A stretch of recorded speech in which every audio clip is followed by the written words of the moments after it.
South India shopping mall the wedding మంత్ర సరికొత్త wedding collection south India shopping mall. Sir నమస్తే. నమస్తే sir. ఇక బెలూచిస్తాన్ గురించి ఏం చెప్తారు? బెలూచిస్తాన్ ఒక స్వతంత్ర దేశంగా ప్రకటించింది, తనకు తానే ప్రకటించుకుంది. సో ఇప్పుడు బెలూచిస్తాన్ నిజంగా ఒక సపరేట్ దేశంగా మారే అవకాశం ఉందంటారా? అవకాశం అయితే ఖచ్చితంగా ఉందండి. యాక్చువల్లీ ఒకవేళ ఈ వార్ కొనసాగితే మాత్రం అది 100% అయిపోయేది అఫీషియల్గా. అంటే కొన్ని న్యూస్ ఛానల్స్లో నేను చూశాను sir, that they have declared independence అని.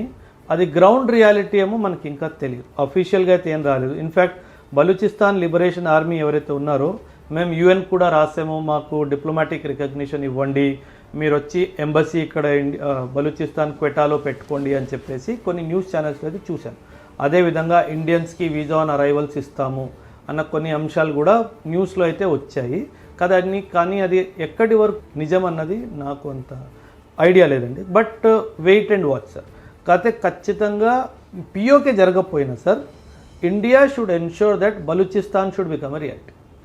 వాళ్ళకి ఎటువంటి సహాయం కావాలన్నా మనం ఇవ్వాలి అనే నా ఆలోచన అయితే ఖచ్చితంగా ఉందండి. అది నా వ్యక్తిగత ఆలోచన. అంటే it is not to do war mongering or something, no. ఎందుకంటే సార్ 1947లో ఇండియా పాకిస్తాన్ జన్మించినప్పుడు బలూచిస్తాన్ కూడా ఇండిపెండెంట్ అయింది సార్. అప్పుడు ఆ ప్రావిన్స్ పేరు కాలత్, KALAT. మీరు గూగుల్ వెళ్ళి చూడండి, మీకు తెలుస్తుంది. మొహమ్మద్ అలీ జిన్నా ఏం ఏదో పని చేశాడంటే, ఫస్ట్ ఇండిపెండెన్స్ అయిపోయిన తర్వాత అక్టోబర్లో మళ్ళీ వాళ్ళని పిలిచి మీరు పాకిస్తాన్లో కలిసిపోండి అని చెప్పాడు, అక్టోబర్ 1947లో. అలా ఎలా కుదురుతుంది? We have declared our selfs independence, we are an independent country అంటే. ఇది వినకుండా మార్చ్ 1948లో పాకిస్తాన్ ఆర్మీ పంపించి అక్రమంగా స్వాధీనం చేసుకుంది Balochistan. So this is where Balochistan కాలత్ ఏదైతే కంట్రీ ఉండేదో ఇట్ లాస్ట్ ఇట్స్ ఇండిపెండెన్స్. అంటే వీళ్ళు పాకిస్తాన్ వాళ్ళు చేసింది ఏదో పని, పిఓకే ఒకటే కాదు, బలూచిస్తాన్లో కూడా వీళ్ళు చేసింది ఏదో పని. అక్కడ వాళ్ళని కూడా మోసం చేశారు. 100% సార్. పాకిస్తాన్ ఈజ్ఈక్వల్ టు మోసం, మోసం ఈజ్ఈక్వల్ టు పాకిస్తాన్. ఇది మనం గుర్తుపెట్టుకోవాలి. ఎందుకంటే వీళ్ళు అదొక్కటే కాదు సార్, పోనీ స్వాధీనం చేసుకున్నారు, ఓకే, పోనీ అక్కడ డెవలప్మెంట్ చేశారా అంటే నయా పైసా డెవలప్మెంట్ బలూచిస్తాన్లో గత 70 సంవత్సరాల్లో జరగలేదు సార్. ఎందుకు అంటే దాన్ని ఒక కాలనీలా వాడుకుంటున్నాడు సార్ పాకిస్తానుడు. అక్కడ gold, silver, mineral resources, diamonds ఇవన్నీ ఎక్స్ట్రాక్ట్ చేస్తున్నాడు. ఎవరితో కలిసి? చైనాతో కలిసి. అండ్ వాళ్ళకి ఏమి ఇచ్చాడు? ఏమీ లేదు. మీరు బలూచిస్తాన్ చూస్తే ఎడార్లాగా ఉంది. అంటే అక్కడ గోల్డ్, కాపర్, డైమండ్ ఇవన్నీ దొరుకుతున్నాయి అంటే అక్కడ ఎంత డెవలప్మెంట్ రావాలి సార్.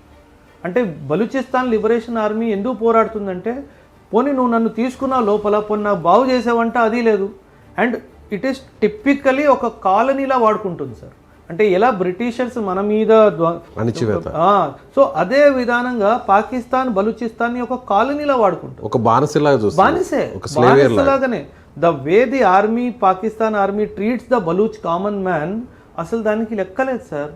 వాళ్ళు చేస్తున్న నేరాలు, వాళ్ళు చేస్తున్న ఘోరాలు, దానికి అసలు లెక్కనే లేదు.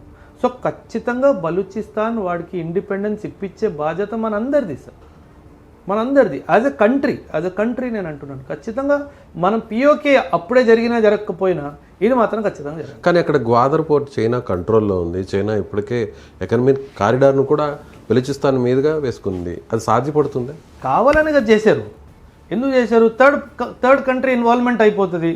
అయితే యుద్ధానికి వెళ్ళినప్పుడు, పాకిస్తాన్ మీద యుద్ధంకి వెళ్ళినప్పుడు అది చైనా మీద కూడా యుద్ధం చేసినట్టు అవుతుంది కదా.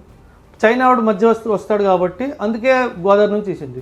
కరాచీ నుంచి ఇలా, ఎందుకంటే ఇది చేయాలి, ఇది చేస్తేనే ఫ్యూచర్లో బలూచిస్తాన్ మన దగ్గర ఉంటుంది అన్న క్లారిటీ ఉంది కాబట్టే వాళ్ళు చేసినది.